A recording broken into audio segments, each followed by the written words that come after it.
Radhe Krishna friend. तो आपका स्वागत है आपके ही अपने चैनल में। तो आज मैं आपके साथ इसमें सावन की मैंने क्या शॉपिंग करी है सावन के व्रत के लिए वो मैं शेयर करूंगी। और एकादशी व्रत की पूजा वगैरह तो मैं नहीं शेयर करूंगी। यह है कि मैंने पूजा एकादशी व्रत किया तो वो मैं आपके साथ शेयर करूंगी इसमें। और सावन के व्रत का शॉपिंग मैंने की है सावन के लिए, वो भी मैं आपके साथ शेयर करूंगी। तो पूजा वगैरह सुबह की हो गई थी। उसके बाद ये कपड़े मैंने धोए थे तो मैंने कहा चलिए ये पड़े इनको भी तय लगा देते हैं कि फिर अगले दिन एकादशी व्रत है। तो मैंने कहा थोड़ी साफ़ सफाई भी करना ज़रूरी है। और शुक्रवार था तो आज ही मैंने यानी कि सर धो लिया है। शनिवार की है एकादशी व्रत, देवशयनी एकादशी है। तो मैंने कहा चलिए आपके साथ छोटा सा अपना ये ब्लॉग शेयर कर लेते हैं। और मैंने जो शॉपिंग करी है वो भी मैं आपके साथ शेयर कर लूँगी। तो सबसे पहले ये जो कपड़े हैं ना इनको तय लगा के रख देते हैं। और आशी लेटी है और वो फ़ोन देख रही है। इसकी तबीयत ठीक नहीं थी तो ये स्कूल नहीं गई है। और थोड़ा ऐसे आजकल जैसे मौसम चल रहा है ना तो थोड़ा बुखार वगैरह ऐसे आ जाता है, तो वही सब है। तो मैंने कहा चलिए दिन का टाइम था, यानी कि दिन का क्या जैसे 10-11 बजे का टाइम होगा।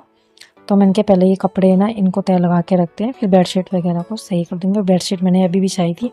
और ये जो दिख रहा है ना आपको, ये आशी यहाँ बैठी हुई थी और इसने दूध थोड़ा सा था उसमें बच गया था और ये रखने जा रही थी, इसके हाथ से गिलास छूट गया। तो फिर मैंने इसको ना इसके ऊपर इनके थोड़ा पानी डाल के इसको साफ़ कर दिया कि मैंने अभी बिछाई थी बेडशीट। तो फिर मैं नहीं चाहती थी इसको हटाना, इसीलिए क्यों। अब फिर मैंने क्या कोई बात नहीं, अभी गिरा है तो मैं इसको साफ़ कर देती हूँ। तो मैंने इस यहाँ पर ना पानी डाल के इसको अच्छे से साफ़ कर दिया था, पोंछ दिया था। तो इसमें दूध वगैरह के दाग ना पड़े ना, इसलिए वो उसको मैंने यानी कि साफ़ कर दिया है। तो फ्रेंड ये है मेरी शॉपिंग जो मैं आपके साथ शेयर कर रही हूँ। तो ये मैंने अपने यानी कि अपने लिए भी इसी में है, मेरी भी शॉपिंग करी है और अपने यानी कि गोरा माता के लिए भी। तो मैं हरी चूड़ियाँ लाई हूँ, लाल चूड़ियाँ लाई हूँ और तिरंगा चूड़ी भी है आशी के लिए। और हरे रंग का नेल पेंट भी है। तो ये वाली लाल रंग की चूड़ियाँ हैं। तो जैसे कि गोरा माता के व्रत होते हैं सावन में मंगला गौरी के, तो पहले मैं रखती थी। मैंने 5 साल रखे हैं गोरा माता के व्रत मंगला गौरी के। तो उनका मैं उस वाले व्रत का मैंने पिछले साल उद्यापन कर दिया था। तो पिछले साल मैंने सावन के रखे थे, उससे पहले मैंने 5 साल यानी कि लॉकडाउन में शुरू करे थे। और 2023 में यानी कि मेरे 24 में हो गए थे मेरे। 25 में मैंने सावन के रखे और अब 26 में भी सावन के ही हैं मंगला गौरी के। फिर देखेंगे माता रानी की कृपा होगी तो फिर से शुरू करेंगे। तो मंगलवार को रखे जाते हैं, बहुत ही अच्छे व्रत होते हैं मंगला गौरी के भी। अब मेरे पास वो ब्लॉग नहीं है कि मैंने जो दूसरा मेरा चैनल था ना उस पे थे वो मेरे ब्लॉग। तो वो पता नहीं क्या यूट्यूब की तरफ से क्या दिक्कत हुई, तो वो उसमें हो गया। तो अच्छे होते हैं मंगला गौरी के व्रत भी, सौभाग्य को बढ़ाने वाले। और सावन के भी हैं अपने भोले बाबा के भी। तो ये तिरंगा चूड़ी है, मैं आशी के लिए लेके आई हूँ अपनी बेटी के लिए। तो बिंदी के भी मैं 4 बिंदी के पत्ते लेके आई हूँ, यानी कि एक मल्टी कलर का है स्टोन वाला, एक प्लेन स्टोन वाला है और एक मैरून प्लेन है, ग्रीन प्लेन है बिंदी के पत्ते। तो मैं ले आई थी, मैंने कहा चलो मेरे लिए भी हो जाएगा, माता रानी के लिए भी, हमारी श्री जी के लिए भी हो जाएगा, हमारी गोरा माता के लिए भी हो जाएगा। तो छोटी सी शॉपिंग थी। और जो मैं नग वाले मैंने कड़ी भी लिए हैं वो अभी पहनने होंगे, अभी पहनेंगे तो बाद में पहनेंगे। मैं ले आई, मुझे मार्केट गई थी, मुझे पसंद आए तो मैं ले आई।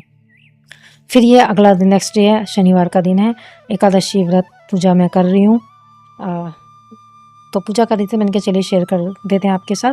पूरी पूजा विधि वगैरह कुछ नहीं शेयर किया। अगर आप मेरा एकादशी पूजा विधि ब्लॉग देखना चाहते हैं तो मेरे पीछे ब्लॉग में है, तो आप देख लीजिएगा मेरे चैनल पे जाके। तो अब मैं कथा पढ़ूँगी, पूजा वगैरह सब हो गई है, मैंने अच्छे से इनकी वो अपने ठाकुर जी का श्रृंगार किया। तो आप बताइएगा ज़रूर कमेंट करके कि हमारे ठाकुर जी कैसे लग रहे हैं, हमारी श्री जी कैसी लग रही हैं। और हमारे भोले बाबा की तो बात ही अलग है, वो तो हमेशा ही ऐसे ही रहते हैं सजे धजे।